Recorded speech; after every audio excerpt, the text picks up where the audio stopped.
Jadi begini, terima kasih teman-teman semua udah datang ke sini. Pertama, saya ingin bikin semacam disclaimer dulu ya. Saya ini bukan tipe orang yang melawan hukum. Saya bukan orang seperti itu. Kalaupun saya melawan hukum, saya akan mencoba memberikan saran dan merubah itu dengan konstruktif, tidak dengan melawan seperti itu, tidak. Nah, itu yang harus saya sampaikan. Yang kedua, bahwa saya sangat peduli terhadap nasib teman-teman musisi dan juga terutama teman-teman musisi pencipta, ya, yang tidak semuanya memiliki nasib sehebat Ahmad Dhani, ya. Banyak juga yang masih berjuang untuk mendapatkan royaltinya sesuai dengan sistem yang seharusnya berlaku. Itu yang harus saya klarifikasi. Bahkan saya juga membantu beberapa waktu lalu untuk memperjuangkan hak-hak pencipta yang sebenarnya kemarin itu ingin dihapus, ya, melalui gugatan label-label atau kelompok label tertentu, ya.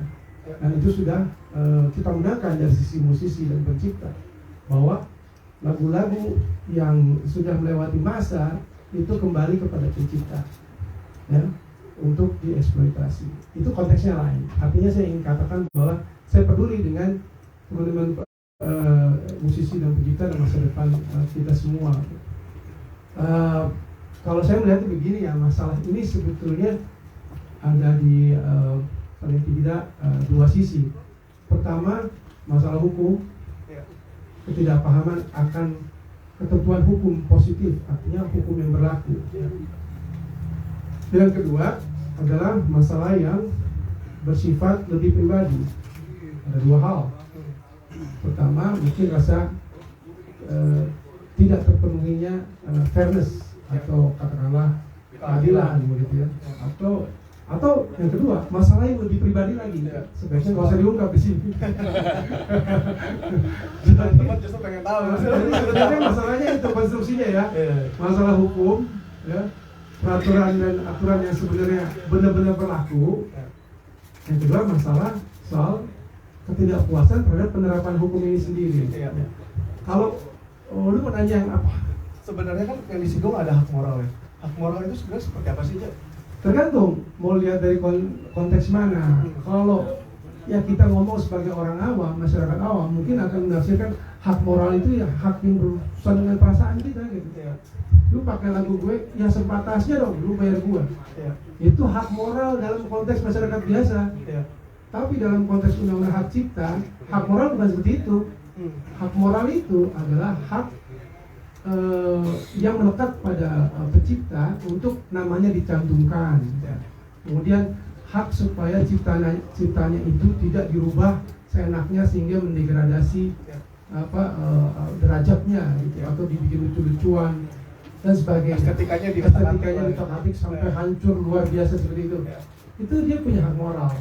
Itu namanya hak moral menurut konteks undang-undang. Jadi gimana kita melihatnya gitu ya. Artinya kalau bicara hak moral, siapa sih? Memang ada disebutkan hak moral, Mas Dhani. Ya, mungkin dia ingin mengatakan yang pertama. Lu harusnya ngomong gitu. Ya, tapi dia sendiri nggak pernah ngomong dengan saya. Tiba-tiba dia memberikan larangan. Teks, enggak. Dulu pernah memberikan lewat lawyernya untuk manajemen saya membayar jumlah uang. Oh, itu sempat ditagih berarti. Tapi ketika diklarifikasi, dia bilang dia tidak menyuruh lawyer itu untuk menagih sejumlah uang, yang jumlahnya besar, untuk setiap lagu yang saya bawakan. Ketika itu konteksnya sebelum JIS ya, sebelum Jakarta International, Stadium. Ya, apa yang main di stadion. Jadi memang saat itu ada pembicaraan atau hampir mengerucut kepada pembahasan soal sebenarnya lu maunya apa sih gitu kan. Cuma saat itu saya tanya ke manajemen saya, dia tidak ingin meneruskan ya. Dia sudah mengerti bahwa ini semua melalui mekanisme LMKN. Saya sendiri teks kok. Iya. Dan ini menjelaskan, melalui ya. mekanisme LMKN dan aturan yang berlaku. Dan itu yang memang diatur oleh undang-undang hak cipta gitu ya Mas. Iya. Jangan lupa subscribe ya.